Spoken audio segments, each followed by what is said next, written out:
All right, great. We got another great podcast coming up today. We're going to be talking with Coach Melody from Cedar Creek High School. Phenomenal program, a place that has been known for having some fantastic athletes. Fantastic program. He took over there, I believe, 6 years ago now, right? 5, 6 years ago.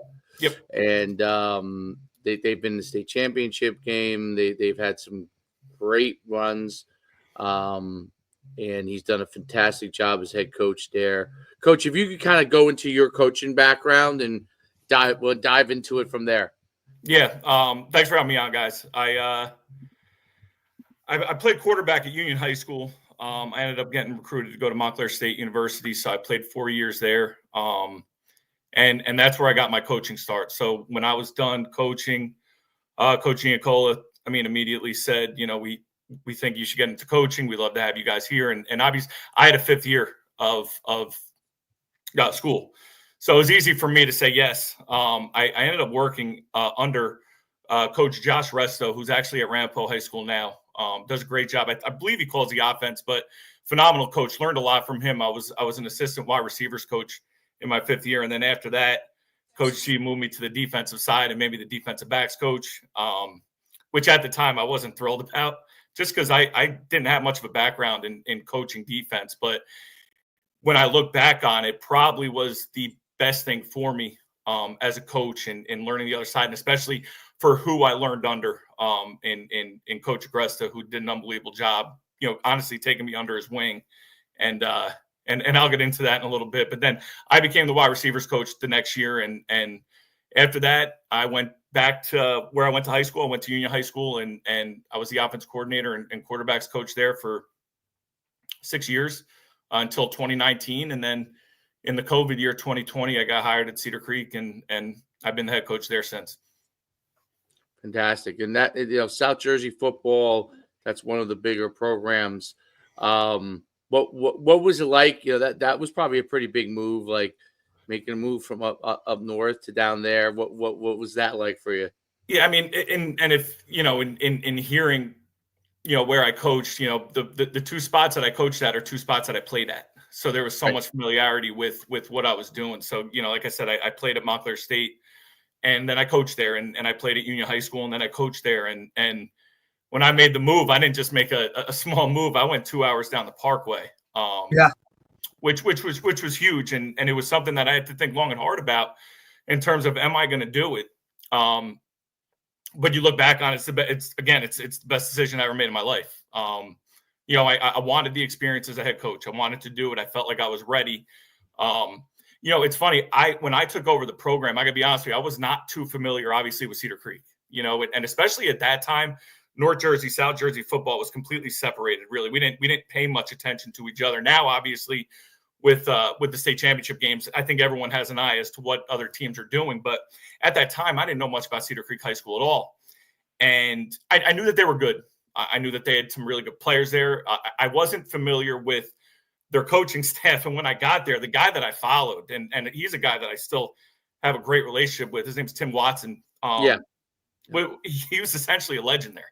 And I didn't know that. I really did not know that I was following someone, with that big of an influence on a school. He was the first head coach in school history. I'm only the second head coach in school history. So, the expectations of the program were huge. And I don't know if I really understood it until I got there. But, I think having that pressure and expectation is something, again, that has pushed me to do some really good things in that program so far. But probably the best move. It definitely is the best move I ever made for what I'm trying to do.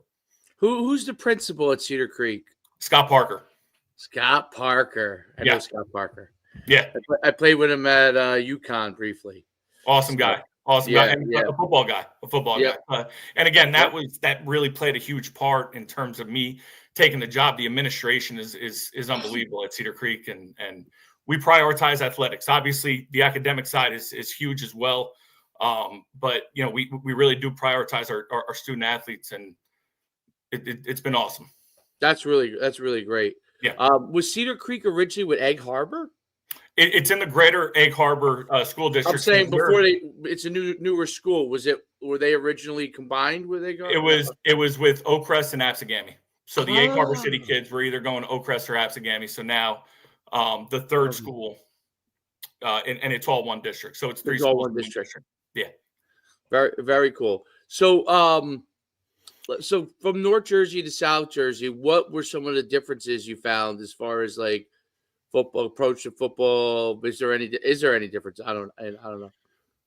You know, I think the one thing that I definitely, again, coming down here, probably a little bit one-sided as to how I viewed the state of New Jersey. The football in South Jersey, when it comes to public school, is really, really good. And our schedule, you know, when I was at this, I mean, being at Union, being a Group 5 school, I mean, we always played Group 5 programs. Always was how it was. You know, you only play Group 5 programs. In South Jersey, sometimes it's mixed up. Like I'm a Group 3 program. My division itself is Group 5, non-public, and Group 4. Like I'm the only Group 3 school in my division. Yeah. So when I first got down there, you know, we're playing Holy Spirit, we're playing Winslow, we're playing Atlantic City. So I mean, bigger schools, and I wasn't familiar with that. You know, I think that like the scheduling is very different in South Jersey in comparison to North Jersey. And in North Jersey, you know, when we were at Union, you know, I'm at Union for 6 or 7 years. We played the same teams every year. Right. You know, it is completely flipped in South Jersey, where every 2 years there's very few familiar teams that you're playing every 2 years because they restructure it based on your prior 2 years. So, you know, we've been put in some tough divisions over the last five years. And even before me, we were always scheduling essentially up and punching up. And there's good and bad to that. You know, obviously you want confidence throughout the year. So if you lose a game, sometimes your confidence gets shot. But at the same time, you want to prime yourself and set yourself up for a playoff run. And I think that that's what has made us successful in doing things in the playoffs. Is we're always battle tested throughout the year. So I think scheduling conflict is something that is so different from North Jersey to South Jersey in terms of who you're playing on a year to year. Like Union, I mean, like you said, like Union, you know what I mean? When you're up there, you're like you said, you're kind of playing the same teams every year, whether it's playoffs or not, right? Like even in the playoffs, you're still seeing the same teams over and over and over again. And it's definitely something that I've adjusted to, or I'm still adjusting to, you know, in coming down here, you know, with the short conference and how they kind of schedule things and whatnot. But like you said, I think that the good to all of that is, like you said, you're battle tested, right? So even though you're a Group 3, you're playing those 4s, you're playing those 5s, you're playing private schools, you know what I mean? Like you're getting punched in the mouth regular season wise to kind of get you battle tested. So now when you do get to those playoffs, you know, you have the ability to make those deep runs, you know, because you've played those teams, you know. Now you might get banged up a week or two because of it, but that also I feel like is a positive sometimes too, because now you're getting some other guys some work that might need whatever, or a younger guy or whatever. At the end of the day, like I just feel like when you're battle tested throughout the season and you're playing those tougher teams, like it just gets you more ready for those playoffs when you really need to make that run, especially now where our playoffs run so much deeper. You do. And your depth is always going to be tested no matter what. So I think that that's important too. And again, it's high school football is so hard. I feel like if you were to rewind, 20 years, 15 years, like depth wasn't a huge issue in most programs. Now it's a little bit of an issue because if a good player isn't starting, guess what he does? Kind of packs his bags and leaves. And he transfers, and it's okay. And like we're going to be okay with that. So depth is something that you really need to create.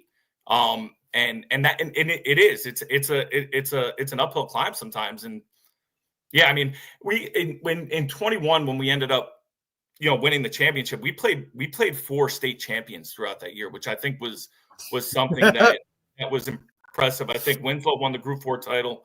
You know, we played Woodrow Wilson twice, and they won a Group 3 title. Willingboro was in the final. I think Camden ended up getting disqualified that year, but they probably would have made a run in Group 2 too. So we were battle tested through, and then we had to play Somerville in a semifinal, who was 10-1, and then we had to play an undefeated Delsey team in the sectional final. So that was an impressive run. But again, our depth was tested throughout the year, and a couple guys had to step up in key moments. And I thought that was something special. Like you said, Derek, I think that it makes your team a little bit more full circle when other guys can step up and you can plug them in and have them play at a high level. Talk about the so I think the public schools down there have had a lot of success. You know, you guys have had a lot of success. Winslow, Millville, who am I missing? Glassboro. Yeah. So two things come to mind. Number one, I think you touched on one of it. Obviously the scheduling. The public schools have had a lot of success. They're playing up and down competition wise. There's probably not as many parochial schools that are like there are in North Jersey. No. And then the other thing you touched on, and I'm curious about. So I'll talk about that first, because I do want to talk about the transfer thing down South Jersey, because that is kind of a I guess it's big in North Jersey and it's probably big in South Jersey. Where we are in Central, it's a little bit. It's not a huge deal. Yeah. But first talk about how the public schools have really, have been able to, especially yourselves, have been able to really maintain great success. The biggest thing, Coach, is what you said, and I was up there. There's so many non-public schools in North Jersey, and it does in turn hurt public schools at times in North Jersey. And again, you're going to get specific years in which North Jersey, I'm sure, is going to have better public school football. Some years it's going to be South Jersey. I'm not sure where it is, but I know this. We are not getting kids plucked away as much by the parochials that we do up north. And it helps us. It helps public school football. Like it really does. I think you look at two really good non-public programs right now that are playing at a high level would be St. Augustine and Holy Spirit. And now Holy Spirit is a school that's 10 minutes down the road from me. So I do have to compete with them. And on top of that, they're in my division. So we play them. Right. Yeah, you play them. Yeah. So, they're again, they do a great job there. I think at St. Augustine, they do a great job. But when you look at North Jersey, you're talking about, Middlesex County has a couple non-public schools. Bergen County has a ton of non-public schools. Hudson County has a huge non-public school. And now you're talking about Red Bank Catholic and St. John Vianney. They're also getting some kids from North Jersey. They're getting more North Jersey kids than they would in turn, a kid from Egg Harbor City. They wouldn't come all the way down there to grab a kid. So I think that is a huge influence on some of the programs. And it makes our public school divisions really good and really competitive because these kids are really good. I mean, we scrimmaged Winslow this year, and I played Winslow in the past and had some really good games. They were phenomenal this year. Phenomenal. The year prior, Mainland was phenomenal. The year prior to that, Millville had one of the better teams. Phenomenal. Like, you're talking about teams that have multiple Power 4 kids. And when I was at Union, we scrimmaged St. Joe's Montville. I'll never forget this, actually. When we were in high school, we would always scrimmage Bergen Catholic. All right. And we would have competitive scrimmages with them. We would. Like, it wouldn't be complete blowout. And I'll never forget when we played St. Joe's Montville, the way that those non-public schools are formed now, every single kid on that field was a Power 4 kid. And they ran through us that day. And I think we left the field and we said, I don't think we're ever going to scrimmage a team from the Big North anymore. I think that's done.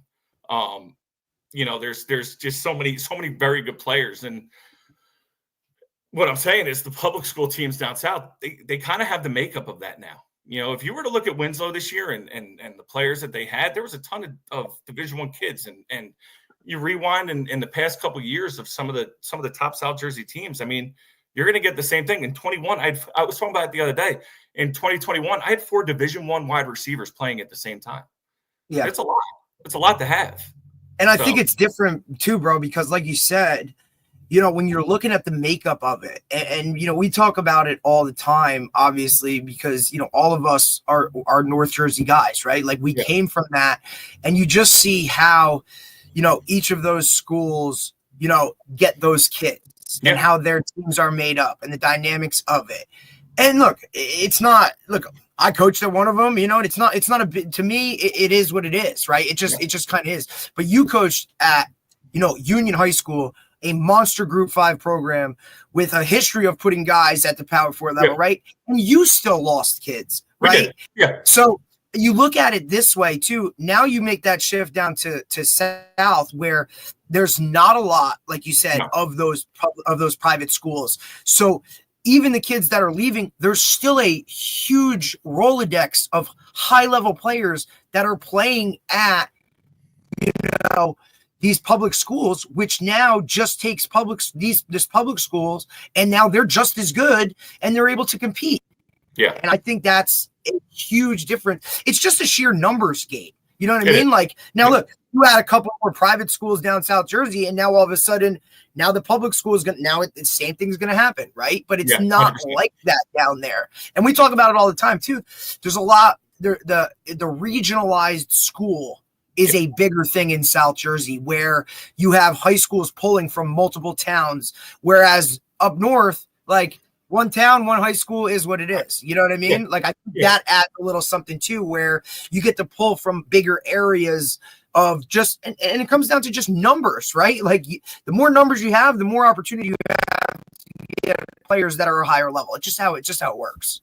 Right. No, and I agree with that. And again, it comes down to population too. I mean, you're talking about, there's a ton of land in South Jersey, not a ton of people. So that's why they do kind of pull from all these towns and right. It makes it almost like it's a private school, in that you have kids coming from different areas, right? Whereas Union High School, everybody lives in Union. You know what I'm saying? And like, honestly, and Derek, you bring that up. I think now, again, at times that could be the biggest hurdle too. 100%. Because you have kids from one town that grow up together, that play together forever. When you start bringing in kids from different towns that played in different youth programs, that's when it makes it tough to kind of build that continuity. And you got to do that quick. Of course. You got to figure that out quick. So yeah, I mean, it's a good thing. It's a hurdle. It's everything put into one. You got to figure it out. And right. That's always a pivotal part of the whole puzzle, right? Is when you go to a new high school or a new date, it's look, one of the first questions in an interview, right, is like, oh, how are you going to handle the feeder programs, or how are you going to take this one, and this one, and bring them all together? Exactly. And for you, right, like, you came from, like, you knew what was going on. You had your binder. You knew how to handle that stuff. And now, but it's one thing to say it in the interview, but it's another thing to go and execute it. Oh, 100%. Yeah. No, you're 100% right. Is the feeder program, so where are they coming from for you? Is it all-star teams? Is it no, so it's all town teams? It's all town teams. So we we're a magnet school. So we do pull from, like Derek said, we pull from Galloway and Mays Landing, and then our sending district would be Egg Harbor City, and then you got Mullica and Port Republic also. Oh, wow. That would be sending district for us. And just before you keep going, like, to reference that, like, you have, like, so think about that. All those little spots, still only a Group 3. Yeah, but here's the deal, Derek, because there's 3 high schools also in the district. So we're all going to pull from other people, but our magnet programs, not just ours, but Absagamis and Oakcrest, it's highly competitive to get into our magnet programs. You have to be in very good academic standing in middle. It's not just football factory stuff. No, it's not at all. And we have completely taken that. It's not a part of our district. Athletic ability does not go into play when picking from our magnet programs. But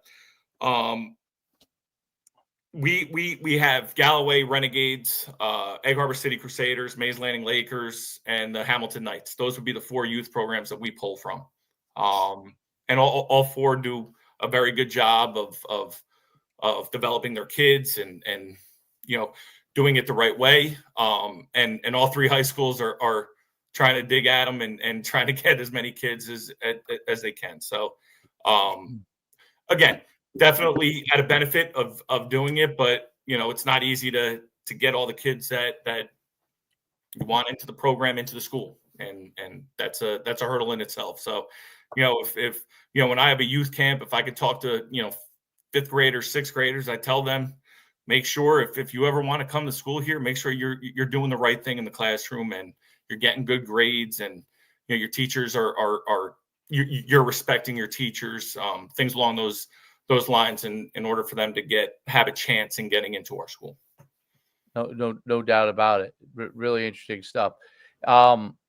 As far as how kind of developed, so when you came in there, what did you do as far as your plan to really like you said, you already had something really well in place because Coach Watson was well-known coach, legendary coach down there. What did you do in your kind of transition and then building your program as far as weight room, all that kind of stuff? Yeah, it was so hard. So I got hired in May, and again, it was during COVID. I didn't get to meet my kids until that last week of July. Wow. I remember when you're going through it. It was like, hey, I'm getting this, but it's like, what do I do? Like, how do I handle this? Because there was no book. Nothing. And I mean, I think that was something. And I was leaning a little bit on Coach Watt at that time, and he would give me tidbits and things to say. But the one thing that always stuck with me that he told me was, at one point he said, listen, there's no manual for this. There's no manual. Like it's going to be some trial and error. And Coach, I started 1-5 in that 2020 year, and again, we're talking about a school that doesn't lose much. Right. And it was hard. It really was. It was hard. It was draining on me. It was wearing on me a little bit. And I think I definitely hit a crossroads at some point when we lost that fifth game. I remember we lost to Hamilton High School at home, and we lost 30-0. And what's a little bit funny about it was Hamilton was shut down for 2 weeks. So they didn't practice for 2 weeks. They just stepped on the field and beat us 30-0. And I remember thinking to myself, like, this team just didn't practice for 2 weeks, and they beat us up like that. So there was definitely times of did I do the right thing? It was a life move for you too, bro. It was, and it was a big life move to go down there. You had established a life in Union, and literally it wasn't like, hey, you're just going to take it and live it. Like, you literally up and moved, 2 hours away. And you know what I mean? Like, you changed your whole life situation and during COVID, right? On top of everything going on. And then, and then you start 1-5 and you're like, oh, I don't know, man. Like, this is I live in Toms River. So, I have an hour ride. And I remember I'll take that hour ride, and there was a ton of self-reflection after starting that. And you talk about weight room. We didn't have any opportunity to do any off-season stuff. So during that time, we didn't have much time to build trust together. I don't know if those kids completely trusted me at that time. And listen, if I were them and a coach steps in and you had just played in the state or won a sectional final the year prior, and this guy comes in and we're 1-5, the fingers are probably going to be pointed toward me, not them. And it probably should have been at that time. Maybe I was doing things wrong. But again, the self-reflection was, I'm either going to go all in right now and I'm going to stop crying about this and we're going to figure this thing out, or after this thing's done, I'll go leave and I'll figure this thing out and I'll be okay with that. We ended up winning our final 2 games that year. We beat Oakcrest and Absegami. So, we beat the 2 district schools. And what's crazy about that, and I could talk about this forever, we have never lost to either one of those schools. So we have not lost to Oakcrest or Absegami in school history. So those are always pretty hectic weeks, especially for me. But after that, we won 15 straight games. We didn't lose again until 2022. So we ended up going 13-0 the next year. And I think the biggest thing, Coach, was the offseason program. I was able to work with them. We work extremely, extremely hard in the offseason. I ask a lot out of them. I do. I like to say that I kind of run this thing a little bit like a college program. Things are regimented. And kids are held accountable. It's something where I say, the weight room isn't mandatory, but neither is playing time. So they kind of understand you got to be in the weight room. You got to get going. You got to be together. And when we built that continuity together, I thought that I like what you said there.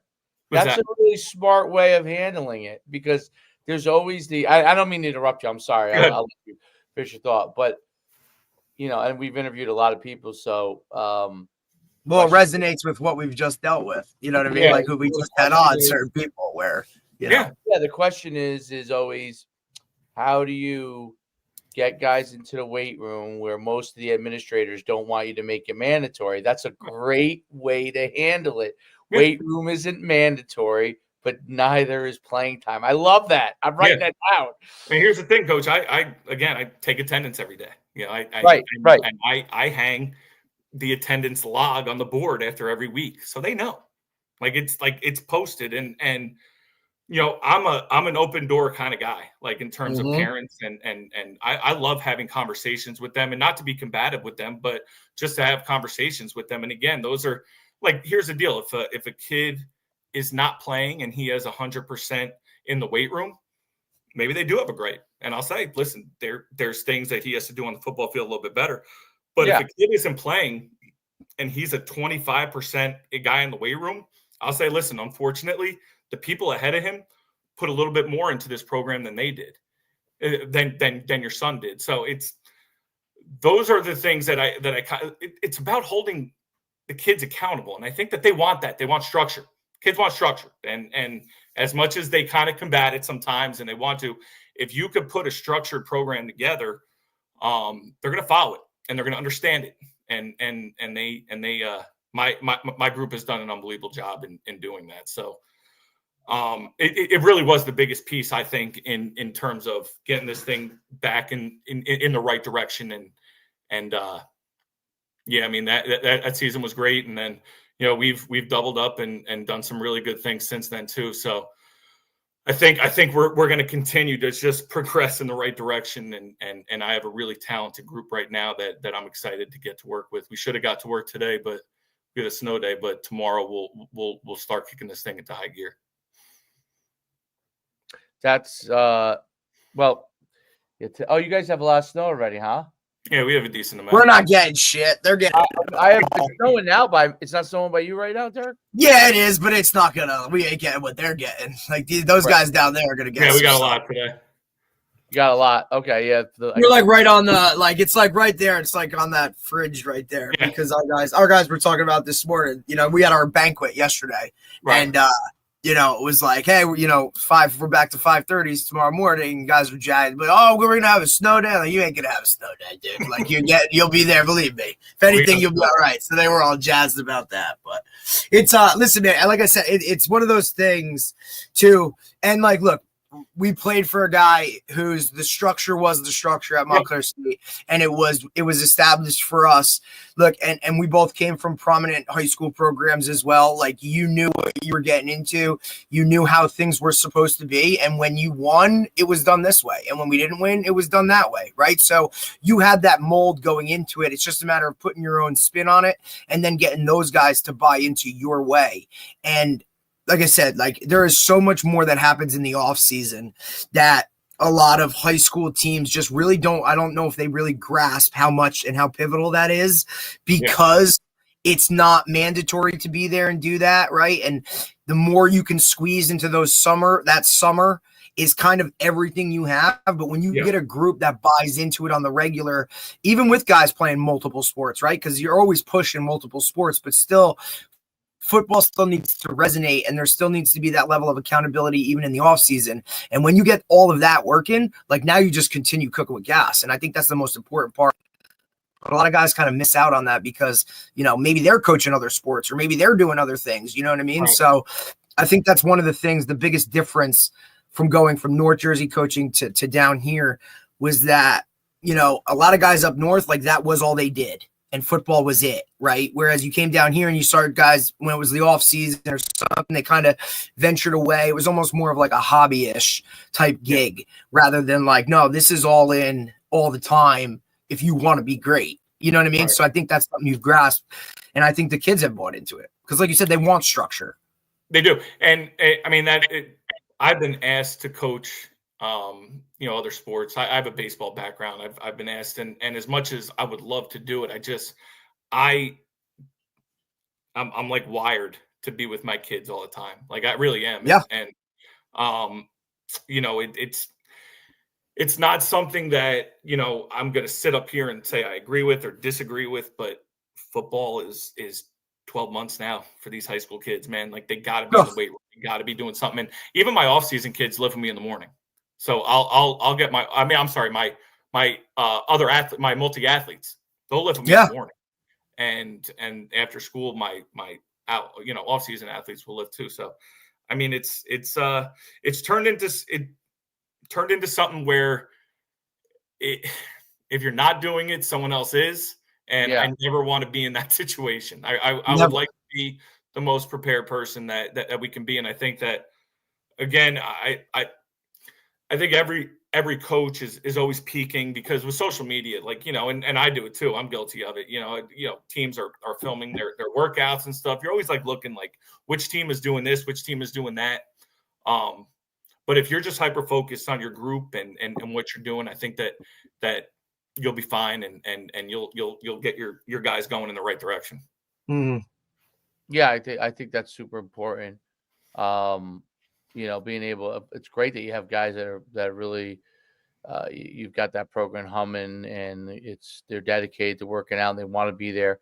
So the transfer thing is down in South Jersey is like become a little bit. I don't know if it affects you at all, but but it's been a hot topic. In particular, like Glassboro, Hamilton, the Hamilton running back goes to Glassboro. Glassboro wins the championship.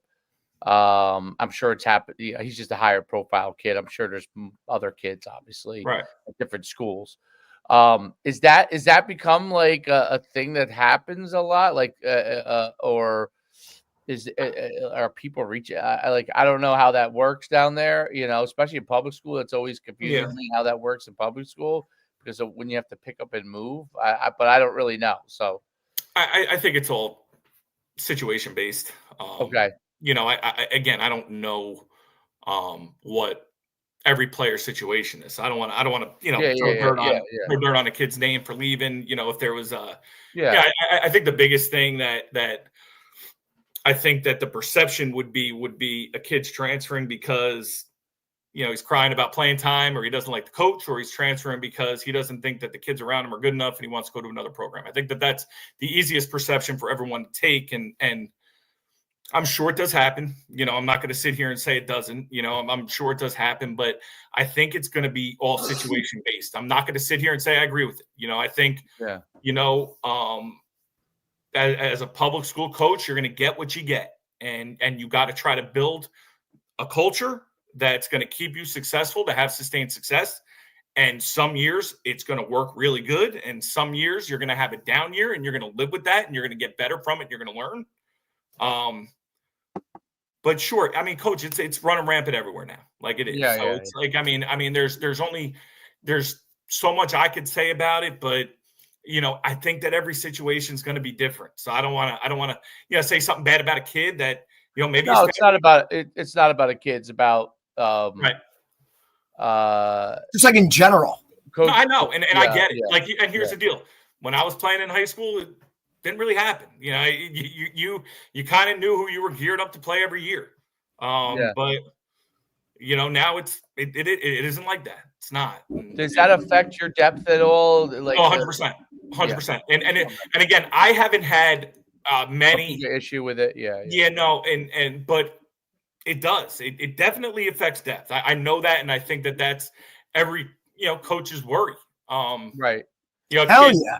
Because here's the deal: you need really good second team players in order to. If you want to go on a 14-game season, you're going to need second and sometimes 13 players that are going to be able to step in and do it. You need guys to play scout who can actually play. You do. And Derek, I didn't even touch upon that, but that is so true. It's true. You need a good scout team, And look, the sport is hard. It's physical. Guys get banged up. Like, you just need bodies, especially look. And for me, like being out of Group 3, like we are, you know what I'm saying? Like, you are right on that fringe line where if you lose enough kids or you get banged up enough, like, dude, you're done. Like, it's just kind of how it works, right? So the more depth you can build, the more guys, the more bodies. Like, you just need that. Especially, I feel like Group 3 is right on that cutoff of where, you know what I mean? Like, you can lose enough guys to like crush a season, right? If that actually happens. Group 4, like, yeah, you lose you lose those certain guys, then you're really, but like, you can kind of get through it because you have just more numbers, right? It's just, to me, it always comes back to a numbers game. It always comes back to a depth thing. You know, if you lose the a certain amount, like, you're in trouble, dude. And it just, the program itself, like, you know, how you see it. And especially for you, who as a Group 3 plays 4s, 5s, private schools, like, you know, after you play Holy Spirit, you're going to be banged up, dude. Like, you need depth so those guys can help out that next week, right? And kind of balance it out. It's just really, it's just part of it, you know? It really is. Depth is huge. And I think that's Coach, when you bring it up, I do believe that's the biggest, question mark. I'm in the benefit of having 60 to 65 kids in my program, freshman to senior, which is great. I mean, it's not, it's funny when we played Woodrow Wilson in 21 in the regional final, in the sectional final, they played Rumson Fairhaven and beat them. And Rumson is now a Group 2 school, but there's like 120 kids on there. Oh yeah, the rosters. They are 20. They are 20. 20 to 20, bro. 20 to 20. Purple helmets all over the place. I'll never forget watching film of that game because Woodrow was a little bit depleted, and Woodrow put it on him a little bit that night. But Woodrow had 13 or 14 kids on their sideline, and like you said, there goes 20 to 20 of Rumson kids, and purple everywhere, dude.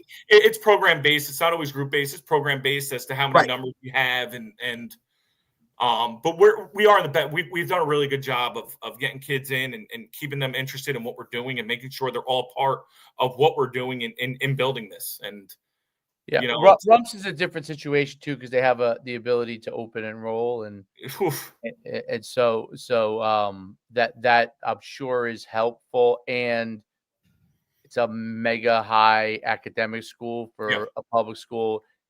In probably an area where there's not as many mega high public schools, right? So they kind of they have a unique spot. I think they've leveraged it very, very well, very, very well. And it's just because I live in Lincroft and we're two towns over from it, So I know it well. And what's interesting too. So like Old Japan, because they're Group 3, I think similar to you guys are. Yeah. Where I've been an analyst for them for the last 4 years, although I honestly this year I didn't do much. But the 3 years before that I did a lot with them, and then I coached with them in I think 2016. They're great guys, and I've coached with their DC multiple times at different places. What I noticed was they always did a great job. Like I heard you mention that you have 60 to 70 kids, freshmen to seniors. I think they're like the same thing. Like they basically roll with like 40 kids on varsity, right? Yeah. And depth is somewhat of an issue, but what you do with your training program is it mirrors to me a lot what they do. Like they focus on that off-season program. The kids do multiple sports. They make sure no matter if they do multiple sports or they're just football guys, they get their they get all the working out they need to do. It's not, I don't think they have an unbelievable weight room. It's just that they get after it. And it's such a big part of their program that it enables the fact that even if they're rolling with 40, those 40 are like Spartans. You know what I mean? Just like those are 40 Spartans. And obviously it's usually 20 freshmen or whatever you have. But those guys are 40 Spartans. They're smart in how they handle it. And it's enabled them to be very, very, very successful, obviously. So, I mean, what we, and I think as coaches, we all try to get our kids to understand this. During a game week, you try to up the intensity in practice to almost match what a game is. So they're prepared to have that intensity. My intensity in the weight room, I would like to match in the game the same way. And I think that that's something that, daily I battle with. Like, how do I amp the intensity in this room to match where they would be at in a game? And some days I'm successful with it. Some days they're a little bit dead and they're dragging, and it happens. But if you could try to up the intensity in what you're doing in your offseason program and try to switch things up from time to time. And I know that you guys had Joey on LaSalle. What Joey used to do at Woodbridge was on a Friday, make it a competition Friday in the offseason. I thought that was pretty sharp. And that's something that I think that, I'm going to use. And I usually do competition Wednesdays now. And it's something where we are competing a little bit. They get that energy of competing. And it's important. It's important. And again, take the strength and the conditioning out of it. Those kids are in the room together and they're working together and they're pushing each other together and they're holding each other accountable together. I think it's the most essential part of a football program is getting the work in the off season together. It's truly to me, that's what sets the tone. And you got, as a coach, you got to be able to buy into that too. And like I said, it's really hard in high school to do that, dude, right? Because you got guys, like you said, that aren't in the weight room, they're doing this. And like you said, you can't, it's really hard to, make them be there, right? So you have to create that, and look, it's really hard. It's not like college where we got 5:30 a.m. mat drills or you got this, right? And all the team is there and all that other kind of stuff. Like there's so many outside factors for high school football off season to kind of, and hurdles to kind of, and hoops to jump through to make that happen. Right. But when you get it and when they realize how much it really pushes everything along, that's when you can really, really start to step the game up. And that's when your program is successful year after year after year, because that standard has been set and that's the expectation. Right. But I think the one thing you said that's great is, and it's really something I think all of us battle with, is how do we mimic practice and game day in the off season to create that juice that's got to be flowing for them to feel it, to push them to do it again and do it again and do it again and make them want to come back. And like you said, talking like with the guys that we have and whatnot, like what works for some might not work for others. 100%. You know what I mean? 100%. I think that's a huge piece too. You got to know your kids. You got to know what buttons to push and when to push them. And, I think that's part of it too. You got to figure that all out for your team specific. Yeah, 100%. And again, it's not like any way that I say is the right way. It's a different way. And again, I think for me, like I've been able to take so many different coaches that I've worked under, or I worked with, and have kind of made it into one as to where I view my program. And obviously Coach G and Coach O were so influential to me and in preparation. I mean, I think, I can remember the Sundays that we would have to do during, I worked there for 3 weeks. I'm sorry, 3 years, but, dude, we get in at 6 a.m. and we would be out by 7 p.m. and, all day. Very, very tedious in what they did, but you have to be. And I think that's something that you learn as a coach. I mean, listen, when a kid makes a mistake, you may be screaming at the kid because you think it's like, what are you doing? Why are you doing this? And then you have to stop yourself and think like, wait a minute, did I tell him the rule on that? Like, it's like, I don't know, like something as simple as, you punt the ball to the 3-yard line, the kid fields it, gets tackled inside the 5 when he should have let it bounce into the end zone. And you're screaming at him, but then you're like, maybe I didn't give him an 11-yard rule. Maybe I didn't talk to him about that. But what I know is this: when I learned at Montclair State, all the T's were crossed, all the I's were dotted, and it was like that all the time. And that's how I learned through them. And then, listen, Derek, you played for him, but I learned under Todd so much and Agresta, and he was someone who, as a player, he like as an offensive guy, especially as a quarterback, I didn't have much interaction with him, and the only interaction I did was him screaming in my face. So when I went down into the basement and I did start learning under him, shit right, bro.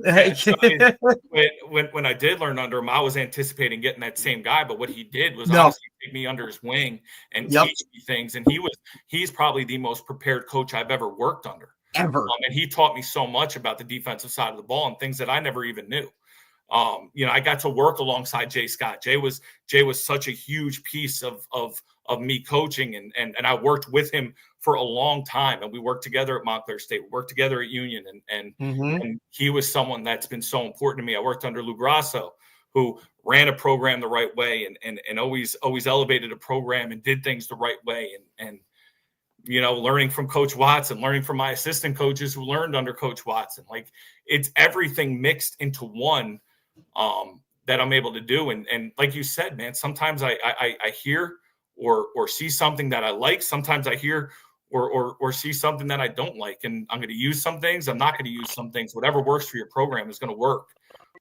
But I was blessed to work around so many gifted football coaches that have taught me so much throughout these years I'm still growing, obviously, like I am, and I'm still learning. And it's been an awesome ride. This game has been so much to me. It really has.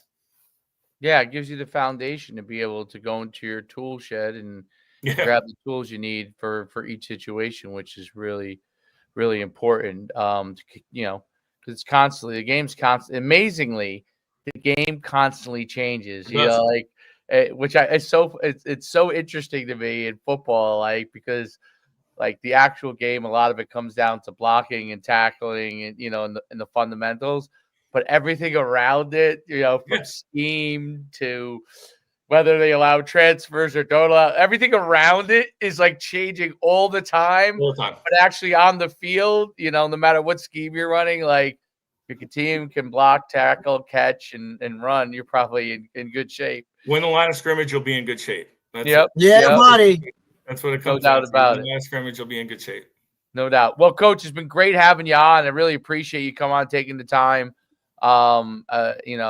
Much continued success. You're doing a fantastic job down there, and it's a highly competitive area where you are. South Jersey's really, really, I would say, we talk about it all the time, dude. It's improved the most, I would say, in the state football wise of any area in New Jersey, right? Like, North Jersey's always been obviously very good. It's just where the talent moves and shifts. But South Jersey, like, really has emerged with lots of talent and continuing every year to get more and more talent down there. Maybe it's because more people are moving down there. I don't know. It could be. But whatever the reason is, it's really, really been excellent. Really, really, really, really a ton of great players down there and great coaches, and it's really cool to see. So, we wish you the best, and we'll see you soon. I'm sure you'll talk to Derek quite often. We'll have you back on. Absolutely, guys. Thank you so much for having me on. Appreciate you, buddy. Have a great day. Bye. All right, that was great. There was something I wanted to ask you, but now I forgot. What was it? Doggone it. Oh man, I don't know. Maybe I'll remember it offline. I'm sure you'll remember it. Yeah, it was something I had to ask you, and I forgot what it was. But no, it was great. It's a great episode. It was great having Coach. Coach really fantastic amount of knowledge. He's doing a fantastic job. Yeah, dude. He's so young.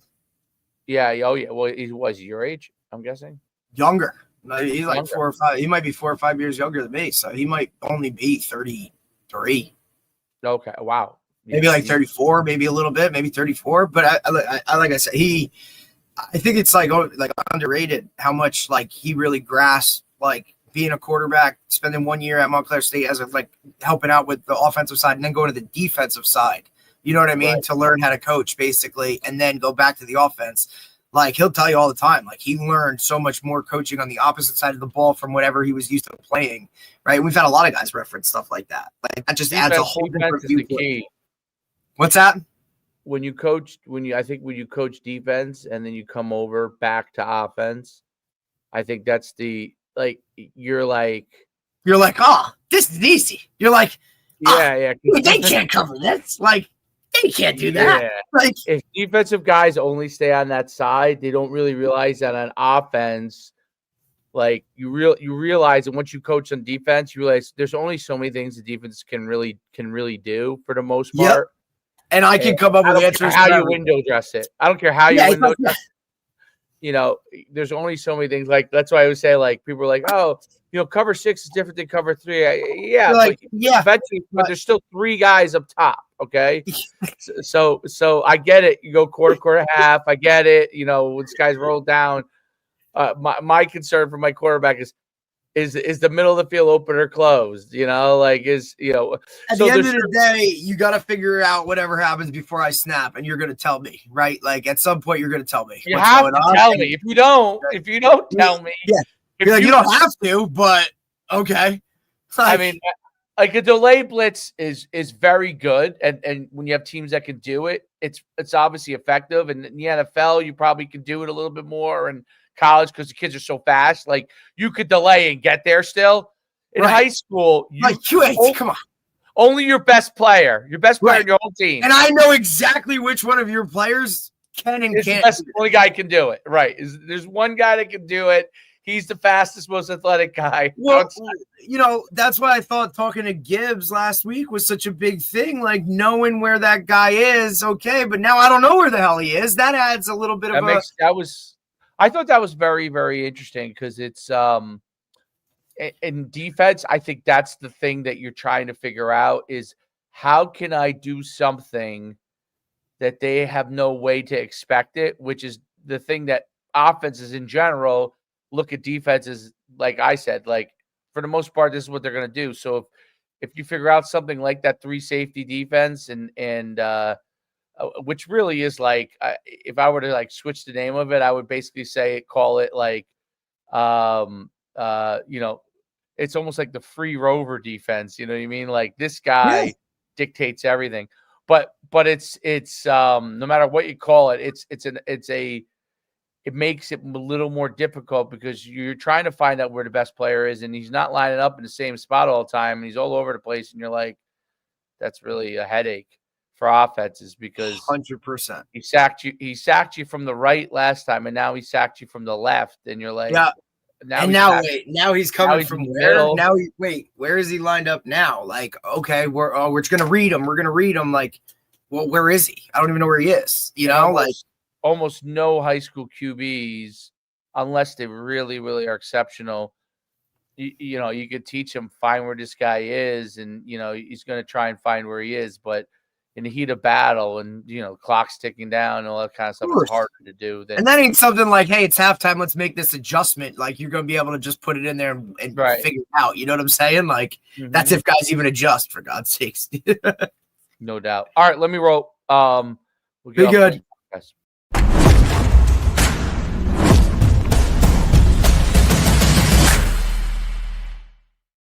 I got to call this manic